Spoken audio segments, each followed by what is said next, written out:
Welcome back to another episode of the Sex and Spanglish podcast. I'm your hostess, Ana Lopez, sexologist and sex coach, and I'm here to help you change your relationship to sex so that you can enjoy it sin vergüenza. On today's episode, I'm going to be doing that by talking all about foreplay. So if you have a sex life that has little to no foreplay, or your man jumps straight to sticking it in and then has the audacity to come too quickly, then this episode is for you. Before we jump into that, though, I want to give a quick update about my post surgery um, journey. So, we are currently 40 days post op. I've had 2 follow-ups thus far, and I had my second follow-up last week. Um, in that follow-up, we discussed my adenomyosis diagnosis, which again is when the lining of the uterus grows outside of the uterus and it fuses to other parts of the body. So this could be your abdominal wall, other organs, and lucky me, mine is fused to my colon. So that's cool. We discussed potential treatment options and what that looks like. So I have some decisions to make, but it was really just an open discussion about my case and, my health goals and what it is that I want to do. Um, so yeah, I still have some decisions to make, and then I will update you as those decisions are being made. I also got cleared for pelvic floor therapy, so I'll be seeing a new pelvic floor therapist next week. My nurse practitioner said that this pelvic floor therapist specializes in endometriosis. That said, there's a lot of signs that tell me that she doesn't.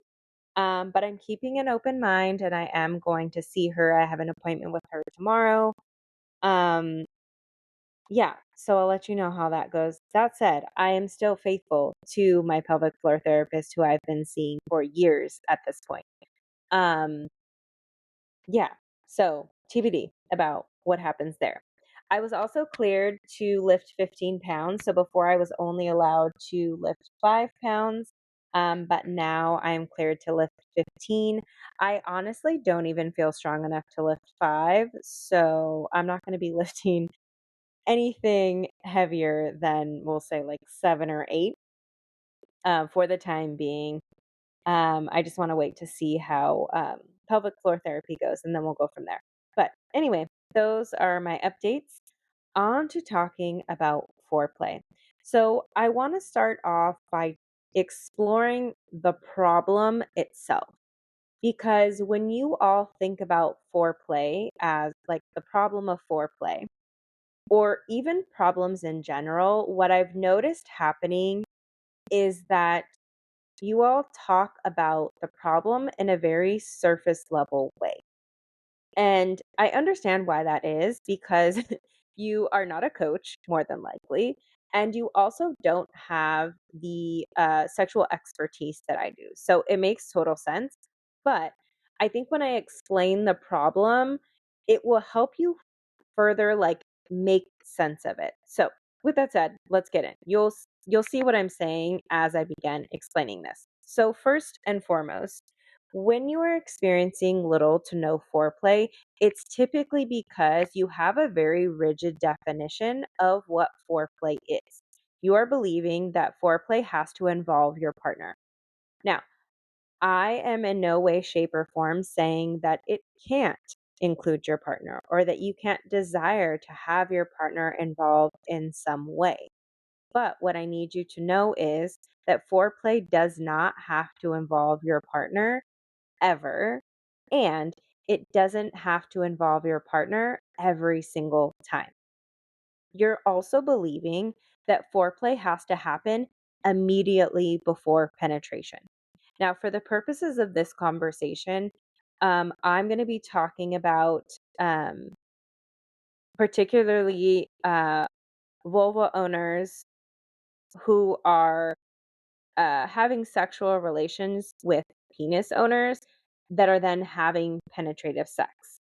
So, as I've mentioned before, sex doesn't always involve penetration. And I also know that not everybody is in a heterosexual relationship. That said, in terms of foreplay, I hear this most often amongst folks who are in heterosexual relationships that are also having penetrative sex. The problem of foreplay often stems from penetrative sex kind of being the goal, and then the body, specifically the person being penetrated, is not warmed up enough, and then, all hell breaking loose, essentially. So, back to what I was saying about happening right before penetration. You are believing that foreplay has to happen immediately before penetration. And while I understand that thought process, it is not true. Foreplay can happen at any point. So, what foreplay actually is the time between the last time you had sex until the next time you have sex. So let's imagine on Sunday morning, you had sex. Okay. Then you had sex Thursday evening.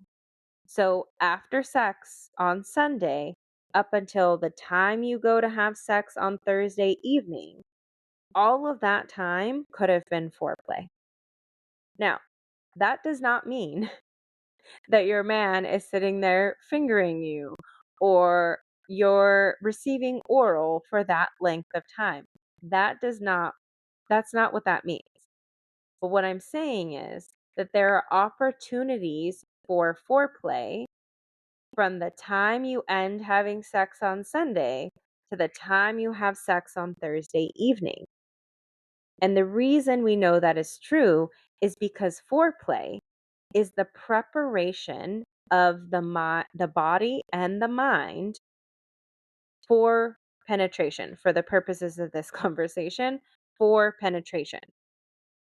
And that preparation can happen at any time. It does not have to solely happen right before sex. Okay.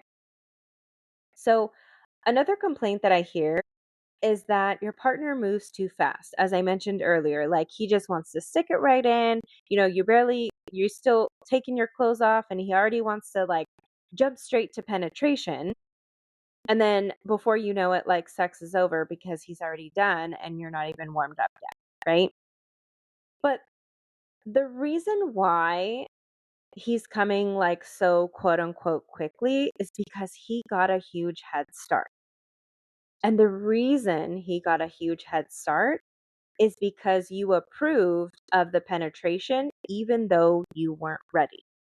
Now, I am in no way justifying this behavior, right? His behavior of like going and sticking it in when you're not ready. I don't think that's okay. I think that he should be checking in with you. But I also need you to know that if you are not ready, you need to say something. That is also your responsibility. As the one being penetrated, you have the autonomy to say no. You have the autonomy to say, I'm not ready. Wait, right? Whatever it is that you want to say, you have the autonomy to do so. And if you are not saying anything and then he's coming, wait like 5 minutes later, you can't really be mad at that or upset because you already knew that you weren't ready. So why did you agree to it? Even if you didn't say yes, if you didn't stop him or you tried to and then you just kind of gave up because he kept pushing the idea, well, you could have said never mind, right? And I understand that there are probably concerns there of maybe an argument happening or what have you. I understand that. And I coach a lot of my clients on that. But the what it comes down to, independent of what, you think is going to happen, how he's going to respond, what have you, at the end of the day, you are allowed to say no. And so I need you to start saying no when you are not ready. I need you to start saying wait. I need you to start voicing that you are not ready. It is okay. I don't give a fuck if he's annoyed. And guess what? If he's constantly annoyed about that, then he ain't the one for you. I hate to tell you that, but it's true. But you are not going to know that if you don't voice yourself. And maybe some of you already know that, but you're continuing to deal with this and then presenting it under the guise of like, oh, well, I have little to no foreplay. But it's like, no, girl, you're with a man who doesn't fucking care about you. And you're trying to have more foreplay with this man who is never going to agree to it. You see what I'm saying? Okay. But let's talk about him coming too quickly. So again, when he comes quote unquote too quickly, it is because he's gotten a head start. So that's a part of the problem. The second part of that problem is that you're believing, sorry, I need to adjust myself. I'm still recording from the couch. You're believing that sex stops when he comes. Sex does not stop when the penis owner comes. Sex stops when y'all agree that sex is done. He might want to stop after he comes, but it doesn't have to stop. You both get to decide that. And the notion that sex stops when he comes actually comes from the idea that sex is only for conception. Now, I don't believe that to be true, but I do believe that this idea that it's almost like this unwritten rule that sex ends when a penis owner comes from this idea that sex is meant for conception. Because if you think about it, okay, in order for conception to happen, we need ejaculation to happen because that's how the sperm gets out. And then that's the sperm then goes down the vaginal canal into the fallopian tube, blah, blah, blah, blah, right? So if like that's that's how a baby is conceived, right? So if basically, sorry, I lost my train of thought here. So basically, if that is how a baby is conceived and sex is only meant for conception, then like we've done our job. All there is to do is to wait, right? And then we have sex again until we find out we're pregnant. You see what I'm saying? So that is where that idea comes from. That said, my belief is sex is for pleasure. I don't believe that it's only for conception. I believe it's the way to conceive, absolutely. It's one way. But that doesn't mean that it's only for conception. So, going back to my point, sex does not have to stop when he comes. Sex stops when you both decide that it is over. So, I want to talk about some thought processes that women have when their man it comes too quickly. So, some of you, and you may find yourselves in multiple of these scenarios, by the way. So, some of you are going to believe that it's all on him. This is his problem to solve. And if he cares about it, then he'll do something about it. Or if he cares about you, then he'll do something about it. You believe that it's just how he is and you blame him for it. You believe there's something inherently wrong with him, or you're resentful that he didn't tell you in the beginning that he comes quickly. You're resentful that he doesn't want to talk about it or try to fix it, or maybe from your perspective, he tried to stop finding a solution. You believe that he just needs medication. And the reality is that medication is heavily marketed to men in terms of like quote unquote sexual dysfunction. I don't use that term, but I know that term is used quite a bit. So, in terms of like erectile dysfunction, right, things like that, we see that pill marketed everywhere. It is very heavily marketed to men. And because it is very heavily marketed to men, like we're also exposed to that. So there's this idea that men should always be like hard and ready to go. And so a lot of women believe that if their partner um, can't get it up or can't keep it up, then there must be something wrong with him or he just needs to get on the pill.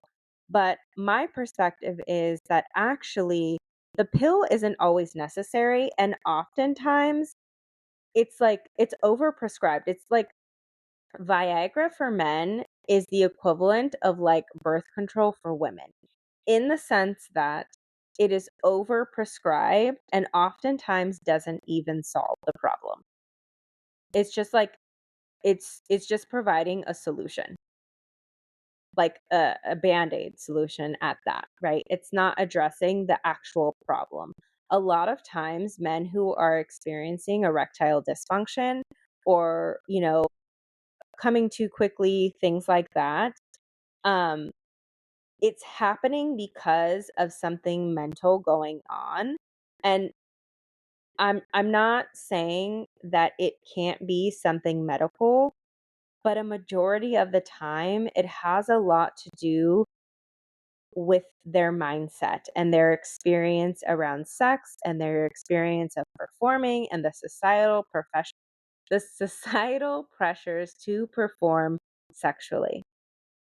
So all of that to say is that a lot of times women think, well, just fucking get on the pill, problem solved. But the reality is that that doesn't solve the problem. In the same way that your doctor wants you to prescribe birth control and you're like, fuck, what's the point in going to the doctor? He's just going to try to give me birth control and I'm still in pain. So what the fuck, right?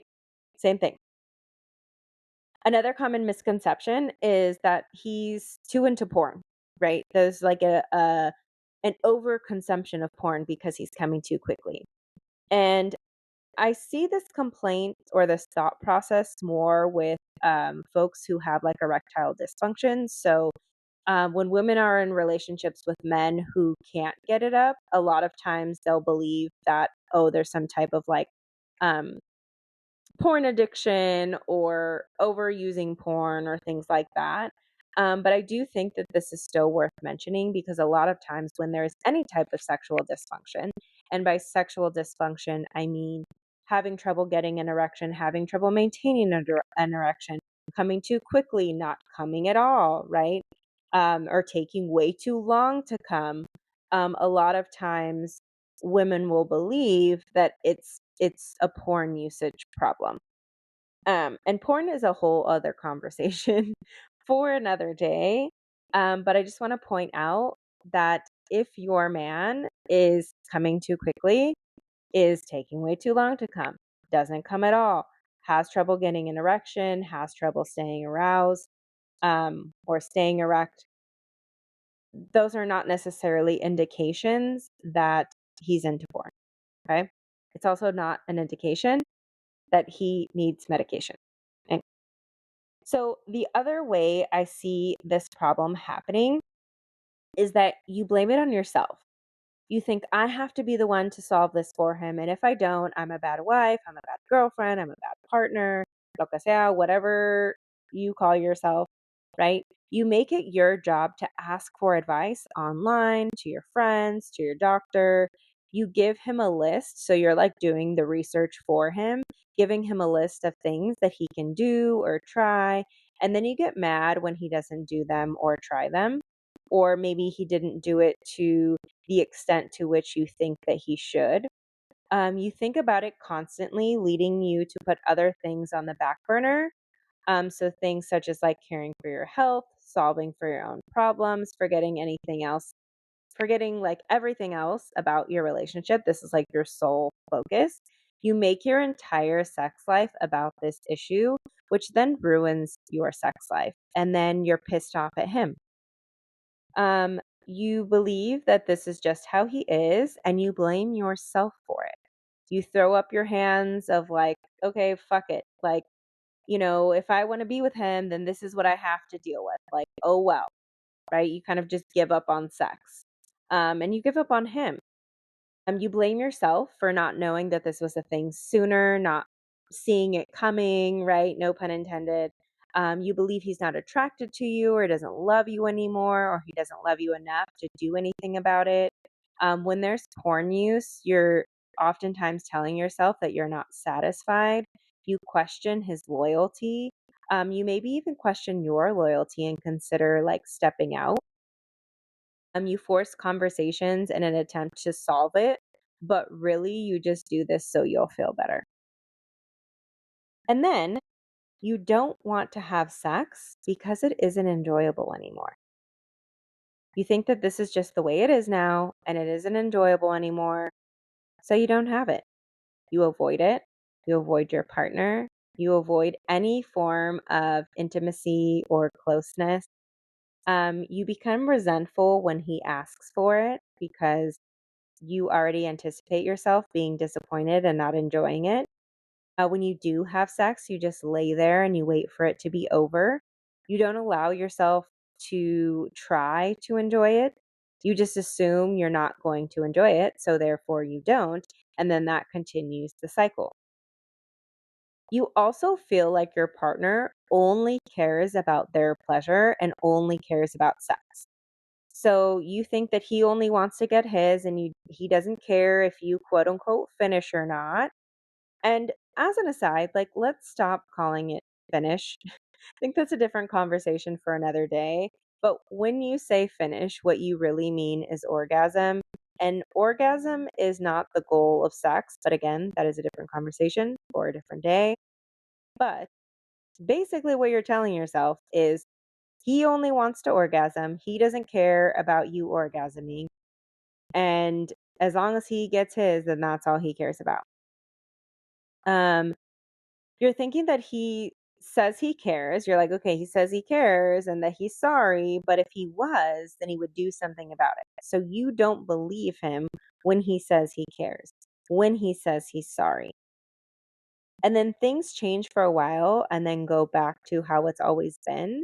So this just reinforces this belief that he doesn't care, that it doesn't matter to him, that he's sorry, right? You're just like, okay, yeah, I don't believe any of that shit. So this is the real problem, right? Everything that I just mentioned, that's all that's going on underneath this simple sentence of I don't get enough foreplay. So, do you see why now that I explain this? Like, I need you to see all of the different ways that this shows up. It's not just in that moment right before penetration, it is happening constantly in the background. It's kind of like when you have apps open in the background of your phone, right? And it's like draining the battery from your phone. That is what's happening to your brain. So you're draining all of your mental energy. You are draining from your like the energy of like your sex life and your intimacy and your relationship, right? It's just this constant like nagging feeling in the back of your head. Even if you're not consciously thinking about it at all times, it's something that's just sitting there gnawing at you at all times because you have to be vigilant about it because your brain has decided that this is something that you need to be aware of at all times. You need to try to like avoid all of these problems from happening. So you're on alert at all times, and that's fucking exhausting. We are not supposed to be on alert at all times. That is not good for our stress levels. We have enough things stressing us out. We don't need to be stressing about foreplay. It's a very simple problem to solve, and I'm going to get into how to solve it right now. So, first, I'm going to tell you exactly what you need to do if you are experiencing issues with foreplay. If you resonated with anything of what I just said, I'm going to tell you exactly what you need to do. And then I'm going to get into how I can help you solve it if you're like, I don't want to fucking do this on my own. I got you. So, first and foremost, you need to expand your foreplay palette. You think foreplay is oral, getting handsy, right? Or making out right before penetration. And while those things can be foreplay and are foreplay, they are not the only things. Foreplay, again, it is not specific acts. It is what happens between the last time you had sex until the next time you have sex. And it can be anything. It can be oral. It can be fingering. It can be making out. It can be uh, a kiss on the cheek. It can be um, a it can be cuddling. It can be sexting. It can be a text. It can be something simple as, damn, you look good today, right?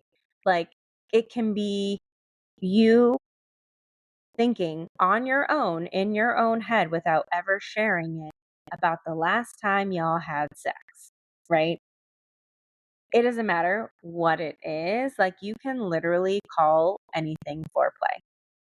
As long it is yeah, as long as it is preparing your mind and body to have sex again in the future, it is foreplay.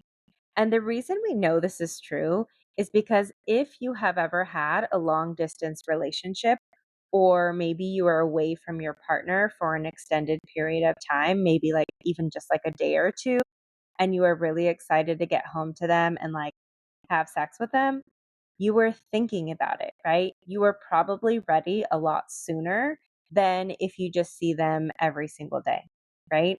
So the thinking that you did up until you saw them again was foreplay, right? So I want you to begin to explore what else foreplay can look like for you. Um, the purpose of foreplay, again, is to help you become aroused prior to penetration. Okay. You are not driving a cold car, right? You're not just going out in the dead of winter and starting the car. So anything you do prior to sex is helping you to warm up. So I have a few other examples that I've written here. So I have sexy messages throughout the day, glances or touches throughout the day, thoughts about your partner or about sex in general, a relaxing bath. Um, Maybe you get showered, maybe you like to shave, getting a good workout in, warming up your body before you initiate. Notice how not all of those involve sex, but they do involve relaxing your body, relaxing your mind. Again, preparing you for sex. And I've talked about this on other episodes where you're basically you want to regulate your nervous system in order to have a better experience with sex. If your nervous system is chronically activated, your libido is going to like drop, right? And so a part of allowing yourself to uh, prepare for sex is to regulate your nervous system, is to relax, right? And so showering, getting a good workout in, things like that can help. Now, you don't have to do all of them. These are just ideas. And notice how none of the things that I just mentioned rely on your partner, right? They're all you. You working out, you taking a bath, you showering. Now, you can do these things with your partner, but they are not required. Which brings me to my next point. If you are not getting the amount of foreplay you want, it is because you are preventing yourself from doing so. I'm going to say that again. If you are not getting the amount of foreplay you want, it is because you are preventing yourself from doing so. You are waiting for it to look a specific way. So I want you to be willing to explore what other ways you can warm up your mind and body in preparation for sex. I gave you several examples in this episode, but I want you to think about for you, what warms you up? What other ideas do you have? What have you tried before that worked? Can you create like spin-offs of those things, right? So if you really like oral and your partner isn't available for that for whatever fucking reason, what is a spin-off of that? What do you like about oral? And can you get that from somewhere else or through a different avenue if your partner isn't available for whatever reason? The second thing is that you're waiting for your partner to do it for you, right? This is wishful thinking. You're waiting for it to happen rather than creating it. When I say that you're waiting for your partner to do it for you, it's you're waiting for your partner to do the foreplay for you.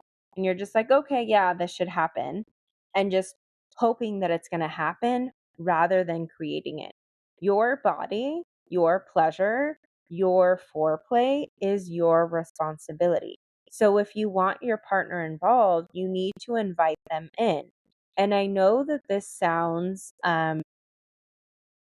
like an unpopular opinion, but the notion that our partners should be all like, yes, I want to be fully involved in preparing you for sex. And like, yes, I personally believe that like there should be some involvement, right?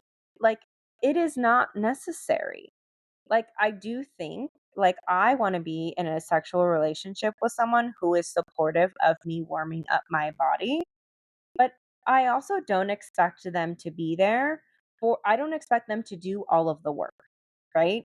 Like, if I take I'm just gonna use random numbers here, right? Like, I don't know how long it takes me, but, like, let's just say it took me, like, 30 minutes to warm up. I don't expect my partner to be there for 30 minutes. Like, I don't think that that's necessary.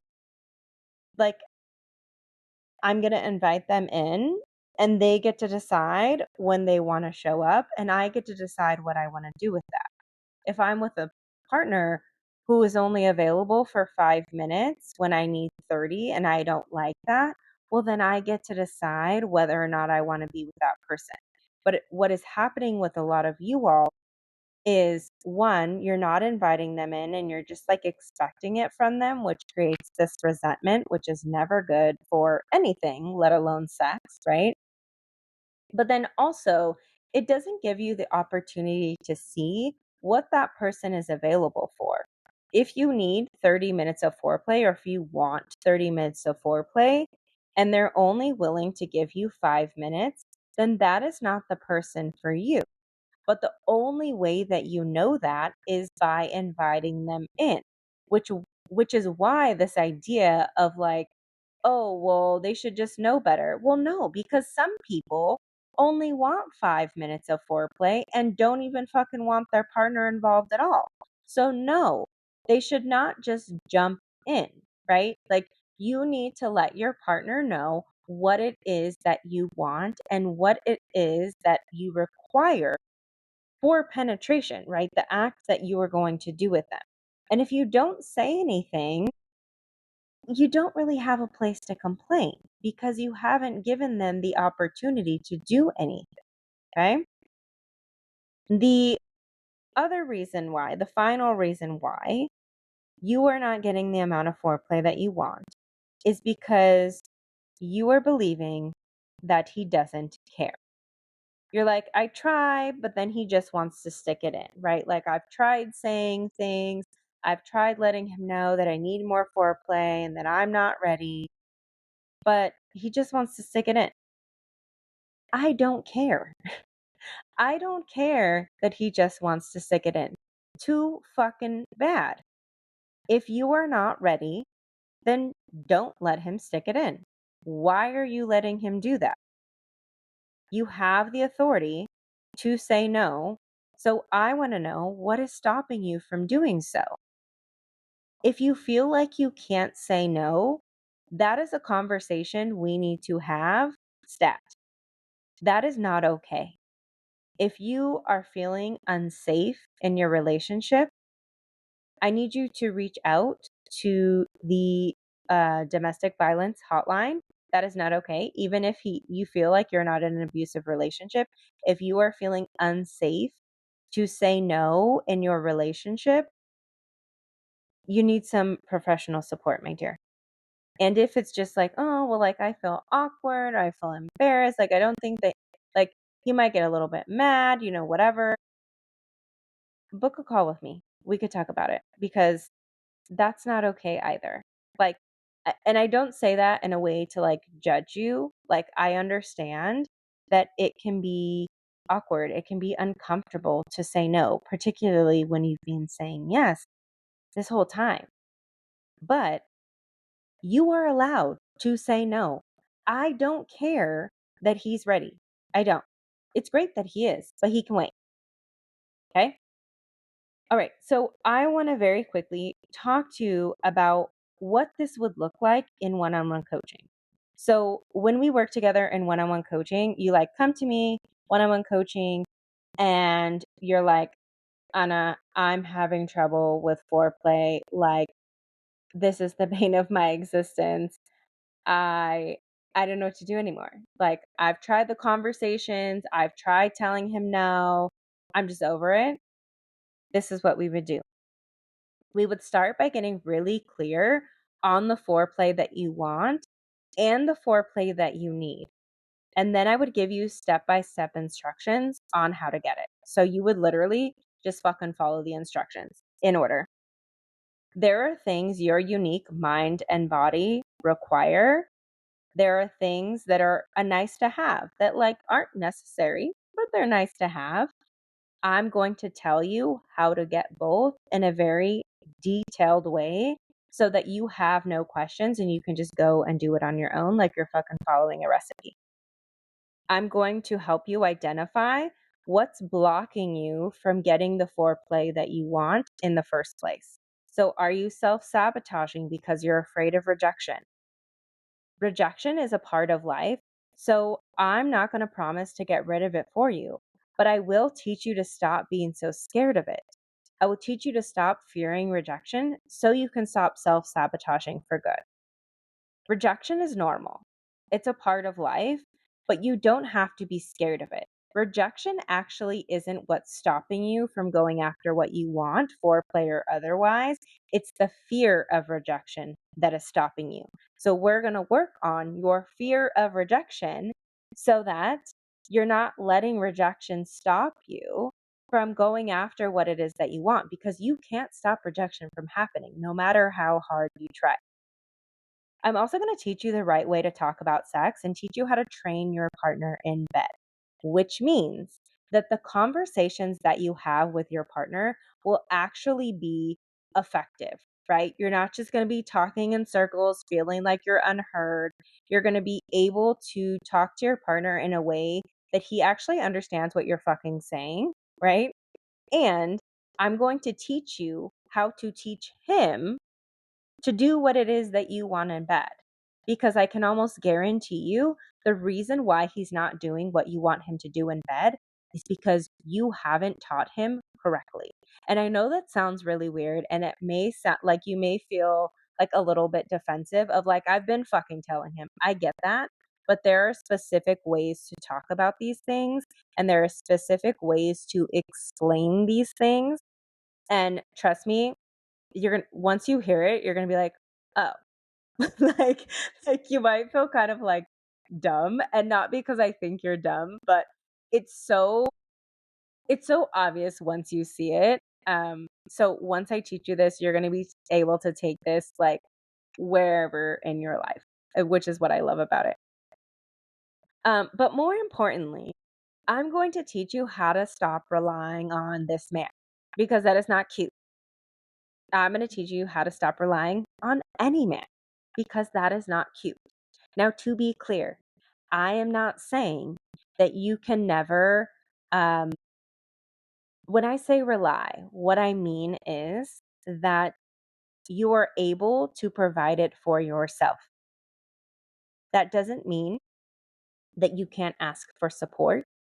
That doesn't mean that you can't require that of a partner, right? Going back to the example of like the 30 minutes. Maybe it takes me 30 minutes to warm up before penetration. And let's say I'm like, okay, well, of a partner, I require 20 minutes. Okay. I can require that of my partner, but I also know how to do the 30 minutes on my own. I don't need him, right? It's just an addition. So this isn't to say, again, that you cannot like have that standard for a partner. But in order, my rule for my clients is that in order to have that standard, you need to provide it for yourself first. Okay. And so I teach you how to provide that for yourself so that you can comfortably rely on someone because it's going to be taken care of no matter what. When you set those standards and they don't give it to you, it's a lot easier to be like, okay, bye, because you're not relying on them to give it to you. If you rely on someone else to give you something, foreplay or otherwise, in or out of the bedroom, if you solely rely on them, you then keep them around a lot longer than need be because you can't do it on your own. This is why I spent 8 fucking years. 8 years. That's fucking insane. Literally most of my 20s with a shitty ass person because I was relying on him for good sex. Yeah, I will admit that. I spent 8 years in a shitty ass relationship, if you even want to call it that, with this shitty ass person simply for good sex because I did not know how to rely on myself for that. And once I figured it out, I was out. Now, I don't have to stay with anyone for the sex. I'm currently happily partnered. We have a great sex life. But if we were to break up for whatever reason, I wouldn't be like, well, I have to stay because the sex is really good. Like, no, the sex is good. It's really good. But also, I know I can recreate that somewhere else with somebody else. I don't need him to give that to me. You see what I'm saying? So that is why I'm going to teach you how to stop relying on a man or anyone else for that matter, because it's not cute. And I'm going to help you take actions that actually work instead of taking action to fool yourself into believing you're actually doing something productive. So a lot of y'all are taking a bunch of action and thinking that it's doing something, but really it doesn't produce any results. And then you get pissed off and you're like, well, nothing's working and I'm doing all these things.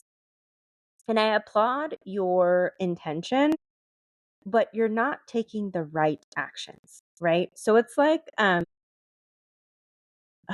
hate weight loss examples, but this is the only thing that's coming to mind. So it's like the person that tries to lose weight and they're like, oh, well, I'm like doing all of these things. I'm like, I don't know, I'm like doing Pilates and yoga and lifting weights and I'm doing this diet and I'm taking this supplement and like they're doing a bunch of things, but it's almost like it has like no rhyme or reason, but they're doing so many actions that they're like, well, I'm doing all of these things. Like, what the fuck? Why haven't I lost weight yet? But it's like, you're probably not doing the right things, right? Like, if you're not getting the results that you want, the actions that you're taking aren't the right actions, right? So it's one thing to take action, but in order to get results that you want, you need to take the appropriate actions, which is what I'm going to give you, because I don't need you to spend more time researching and, spending money and, all of this stuff trying to figure out what actions to take. We ain't got time for that. I don't want you to waste any more time, any more energy, any more money, any more mental load. Like, no, I'm just going to tell you what actions to take. You're going to do them and I'm going to walk you through that. You're going to have a lot of thoughts and feelings about taking those actions. That's what we're going to work on. That's what I want you to spend your time on. I want you to spend your time and energy on taking the actions that I'm going to tell you to take. And then when you feel shitty about it and you're like, oh my God, I don't want to do this and blah, blah, blah, blah, blah, life gets in the way, we're going to talk about that because that is an effective conversation. That is something that is helpful, not that you taking a bunch of action from that, advice you got from a Facebook group or some shit, right? If you are constantly trying to fix things and then you give up when your partner doesn't respond the way that you wanted him to, this tells me that you're trying to control the wrong thing. You're spending all of your energy trying to control your partner instead of taking responsibility of what is in your control, which is you. So when we work together in one-on-one coaching, I'm going to show you how to stop giving into penetration before you're ready. Because again, penetration begins when you say it does. So if you are ready to stop having foreplay be an issue. You are ready to stop relying on anyone else because, they're never good for it. Maybe you're stuck in a relationship with having sex with someone that, maybe they don't treat you right. Or maybe you're like, they're cool and all, they're nice, but you're just like, something's missing. Am I being too picky? I got you.